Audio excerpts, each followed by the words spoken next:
I always enjoy Google Google's end of year review, and basically, the search engine Google, it publishes the most searched for questions and words on the internet in the year gone by. And in 2019, the question most asked Google was, "What is Area 51?"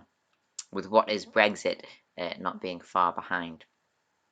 The most searched for words were Disney Plus, just beating Avengers Endgame to the number one spot. I wonder, any guesses what will be the top word or top question most submitted to Google in 2020? What is COVID-19? What is self-isolation? What is social distancing? What is a pandemic? Lockdown. How long? These words meant nothing to us this time last year, but now they are the most popular words in our dictionary, and we hear them almost every day.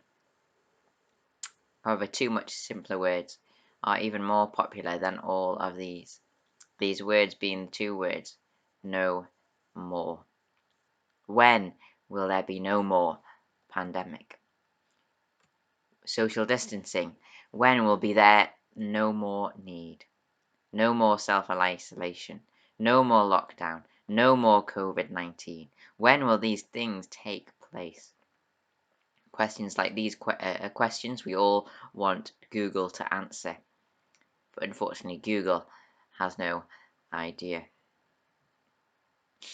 The two words "no more" are also a key part of the Christian's dictionary, for the words "no more" are a key part of the Christian faith. However, though people use the words "no more" as a part of a question, for example, when will there be no more pandemic? Though most people use the words "no more" as part of a question, the Bible uses these words as a declaration of a fact. Reading from the book of Revelation. Then I saw a new heaven and a new earth, for the first heaven and the first earth had passed away, and there was no longer any sea. I saw the holy city, the new Jerusalem, coming down out of heaven from God, prepared as a bride beautifully dressed for her husband. And I heard a loud voice from the throne saying, "Look, God's dwelling place is now among the people, and he will dwell with them. They will be his people, and God himself will be with them and be their God. He will wipe away every tear from their eyes. There will be no more death, or mourning, or crying, or pain, for the old order of things has passed away." Speaking of the very end of history, God speaks of a day in which there will be no more death, no more mourning, no more crying, no more pain. In other words, every ugly, unwanted thing that plagues our lives on earth will be no more. Even if one of these things suddenly became no more sometime this year, every newspaper headline would be proclaiming this great announcement.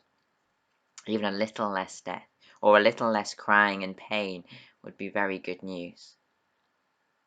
But to know that in one great moment, God will make all of these things no more, that is the very best news in the world. This good news is the great promise that God gives every Christian. This is the promise that God gives everybody who believes the following words. God, speaking through the prophet Isaiah, writes, "I, even I, am he who blots out your transgressions for my own sake and remembers your sins no more." Sin, the wrong things we do, are part of a pandemic problem that has plagued the world since the very beginning. No one can deny that a significant proportion of the bad news in the world has to do with us. But the good news is that God, through his Son Jesus, has done something so that our record of wrong can be no more. No more guilt, no more condemnation, no more a part of God's memory. Through faith in God's Son Jesus, all of these things can be no more. And so, for no other reason than great kindness, God promises that these other things will be no more in the Christian's life as well. That is, in the future. God promises that one day in the future, God's people will be before the throne of God. I'm reading from the book of Revelation. God's people will be before the throne of God and serve him day and night in his temple. And he who sits on the throne will shelter them with his presence. Never again will they hunger. Never again will they thirst. The sun will not beat down on them, nor any scorching heat. For the Lamb at the center of the throne will be their shepherd. He will lead them to springs of living water, and God will wipe away every tear from their eyes. Things like death, pain, and crime are not pleasant. No one can deny that fact. But the good news is that Christians have the word "no more" in their dictionary, and it will do you a world of good for you to use these two words every day. Whatever plagues your life presently, if you are a Christian, you can say to that thing, "no more." No matter how big, how painful, or how pandemic that thing is, if you are a Christian, you can say to that thing, "no more." For God has given believers the promise that one day in the future, all things, all such things, will be no more.